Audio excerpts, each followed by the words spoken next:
La dernière preuve de vie de Xavier Dupont de Ligonnès, c'est à ce distributeur de Roquebrune sur Argence, le 14 avril. On l'appelle l'affaire Xavier Dupont de Ligonnès ou la tuerie de Nantes et c'est sans doute l'un des faits divers qui a fait couler le plus d'encre ces dernières années en France. Ex-capitaine de police et romancier à succès, Romain Puertolas imagine dans son nouveau livre avoir retrouvé l'homme disparu depuis plus de 12 ans.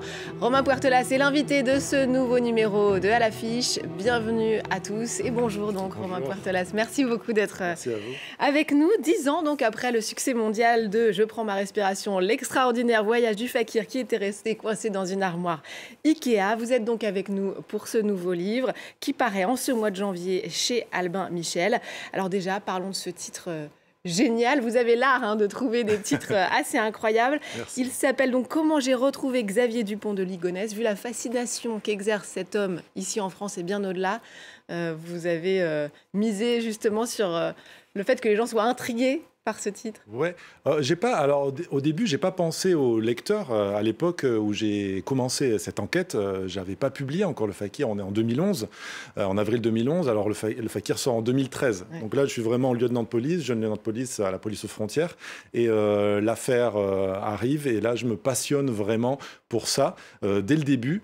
Et je commence à faire mon enquête de côté quand je vois qu'on ne le retrouve pas. J'étais persuadé au début qu'on allait le retrouver. Ça venait d'arriver. Je pensais que voilà, on allait mettre la main dessus. Et puis, ça ne vient pas. Et les mois passent, et les mois passent. Et là, je commence vraiment à faire ma petite enquête. On est pas mal de policiers comme ça, à avoir fait notre petit truc de l'autre côté. Mais moi, je commence à me passionner, à m'obstiner sur ça.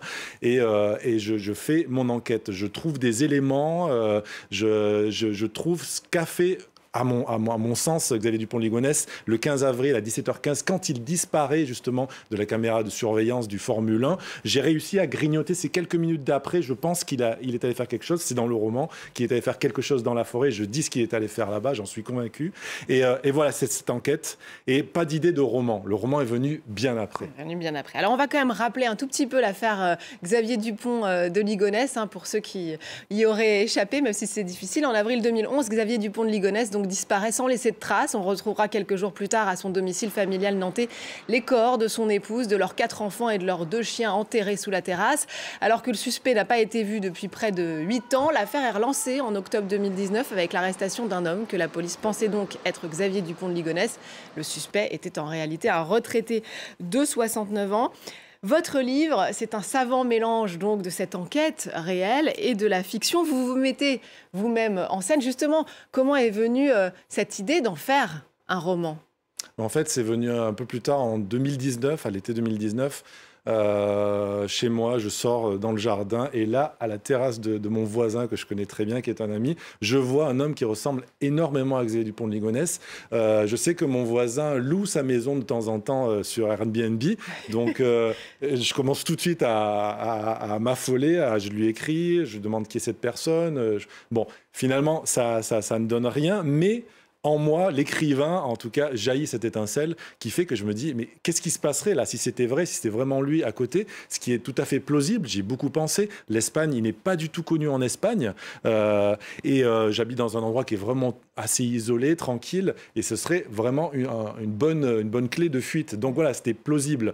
Et je commence à voir le roman qui me vient, les idées qui me viennent, et je reprends de suite mon enquête vraie, véritable, et je commence à la mélanger à la fiction. Et c'est ça qui fait tout l'intérêt de ce livre. Alors, vous l'avez rappelé, avant d'être écrivain, vous êtes policier.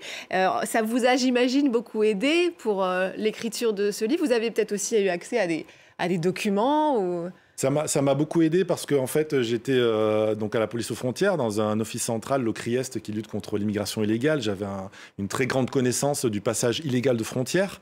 Ce qui est l'une des meilleures choses pour un fugitif, c'est de changer de pays, de se faire oublier ailleurs. Puisqu'on n'a pas parlé trop de cette affaire hors des frontières de France. C'est quelque chose de vraiment très local. En Espagne, je vous dis, il n'est pas connu. Aux États-Unis, il ne s'intéresse pas aux affaires qui se passent en France. Donc, c'était vraiment la meilleure chose pour lui de passer une frontière. Or là, vraiment, il y a le policier en moi qui connaissait parfaitement les passages, la fraude documentaire aussi, les faux papiers, bien que je pense qu'il n'ait pas eu accès à des faux papiers pour ça. Donc là, il y a vraiment ma connaissance de policier. Et puis, effectivement, il y a des contacts. Dans la police, on se connaît pas mal. J'ai des amis en PJ qui connaissent quelqu'un qui a été vraiment en charge de l'enquête. l'enquête. Donc il y a vraiment des vraies pistes. Hein, donc, oui, il y a vraiment, oui, les éléments sont ce... véritables de l'enquête, tout est véritable. Oui. Dans ce livre. Alors on l'a découvert dans votre premier roman que vous appelez Fakir, on va l'appeler comme le Fakir, paru en 2013. Votre écriture est pleine d'ironie et de dérision, c'est très agréable à lire et c'est encore le cas ici. Pour qu'on se rende bien compte, justement, se rende compte du style, j'aimerais que vous nous lisiez un petit extrait de ce nouveau livre. On vous écoute. L'homme que je pensais être Xavier Dupont de Ligonnès réapparut le lendemain matin sur la terrasse, en peignoir blanc, son café dans une main, son journal dans l'autre. Une parfaite réplique du jour d'avant. J'avais cette fois-ci eu le temps de recharger la batterie de mon iPhone et, ainsi équipé, je m'approchais du muret à petits pas, comme un renard d'un poulailler, brandissant le portable en mode appareil photo. Afin de ne pas me faire prendre, je restais à distance, prudente et appuyée sur le déclencheur.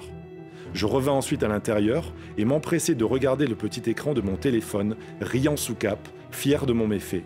On voyait bien un homme en peignoir blanc, tenant un journal déplié devant lui, mais en zoomant sur son visage, la pixelisation rendait impossible l'identification du fugitif.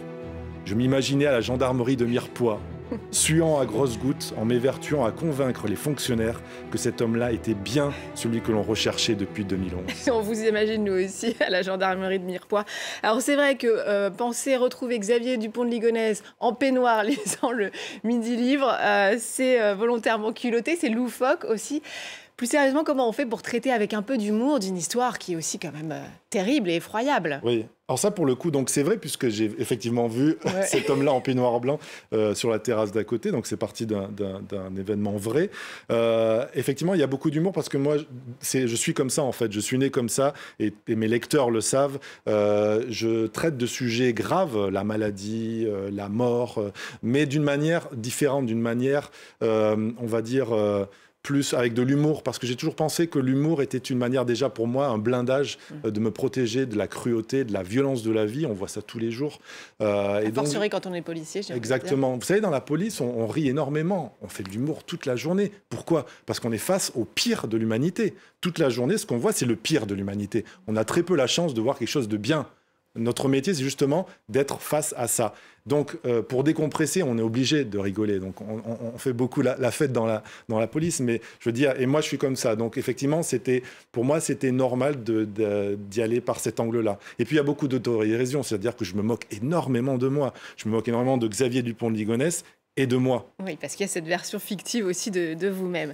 Alors, justement, je voulais qu'on parle de cette affaire et de la fascination qu'elle exerce. Je voulais qu'on rappelle, en 2020, est sorti un double exemplaire du magazine Society qui, les chiffres sont assez impressionnants, a été vendu à plus de 400 000 exemplaires, est toujours en rupture de stock et s'est revendu 6 fois plus cher que son prix initial des mois plus tard. Comment vous expliquez, vous, cette fascination des Français pour ce fait divers-là, justement parce qu'il est non résolu ? Oui, bon, il y a plusieurs choses, je pense. Oui, d'abord parce qu'il est pas résolu et donc on ne sait pas ce qui va arriver. Il peut toujours y avoir quelque chose, donc ça attire toujours. C'est Monsieur Tout le Monde. C'est pas un grand criminel, c'est-à-dire que il faisait pas partie du grand banditisme. C'était un homme, on va dire entre guillemets, comme tout le monde. Et puis un jour, il pète les plombs, il fait ce qu'il a fait, et d'un coup, il devient l'homme le plus recherché de France. Ça attire tout le monde s'improvise détective, puisque tout le monde le recherche. Moi, là, par exemple, depuis la sortie du livre, je reçois énormément de photos, de contacts de personnes qui m'écrivent en disant qu'ils ont pris une photo de Ligonnès. Ils m'envoient la photo. Alors, pour l'instant, je n'ai pas eu de... Voilà, c'est des fausses pistes, ce n'est pas de Ligonnès. Mais je vois que tout le monde, vraiment, tout le monde a pris le parti d'enquêter aussi de son côté, ce qui est vraiment très bien. Un des objectifs maintenant que j'ai vu de ce livre, c'est que Ligonnès, s'il le lit ou s'il le voit, ils se disent, on m'a pas oublié. Je me suis posé la question, est-ce que vous avez pensé à l'écriture en disant peut-être que Xavier Dupont de Ligonnès va lire ce livre? J'ai pas du tout pensé à l'écriture, parce que quand je l'ai écrit, moi je suis dans mon truc de romancier, j'écris mes histoires. Je savais même pas si j'allais le publier, je savais même pas si ça fonctionnait.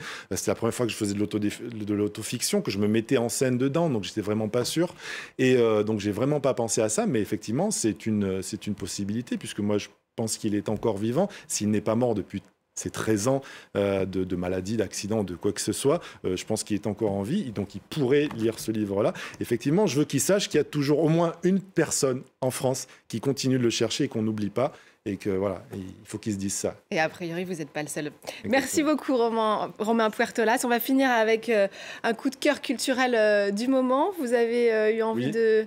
Alors, j'ai très envie, comme énormément de Français, je pense, de visiter la maison de Gainsbourg, là où il a vraiment vécu. C'était la maison qu'on voyait dans les interviews de l'époque. Je me rappelle, j'étais enfant, je voyais ses interviews chez lui. J'ai toujours adoré. Cette maison est magnifique. Les murs sont peints en noir. La salle de bain est noire. Enfin, je trouve qu'il y a une élégance dans ça. Et puis, il y a ce bordel organisé de Gainsbourg, ses livres, ses affaires qui est un peu partout. Et j'ai vraiment très envie. En fait, je fais de la musique, j'adore ça et j'adore Gainsbourg depuis très longtemps. J'ai vraiment très envie d'aller dans cette maison. C'est très compliqué d'y aller. Oui, j'allais le dire, c'est toujours complet. Ça allait encore jusqu'en mai prochain. Donc, il va falloir guetter les créneaux disponibles. Et pour vous aussi, si ça vous tente. En tout cas, merci encore d'être venu nous voir sur le plateau de À l'affiche. Je rappelle que Comment j'ai retrouvé Xavier Dupont de Ligonnès est paru chez Albin Michel. Et évidemment, merci à vous aussi de nous avoir suivis. N'oubliez pas de nous retrouver sur france24.com ainsi que sur tous nos réseaux sociaux. On va se quitter donc avec des images de la rue de Verneuil et de l'ancien hôtel particulier de Serge Gainsbourg, ouvert au public pour une immersion dans l'univers du chanteur iconique. Je vous laisse découvrir et vous dis à très vite. Tu es là.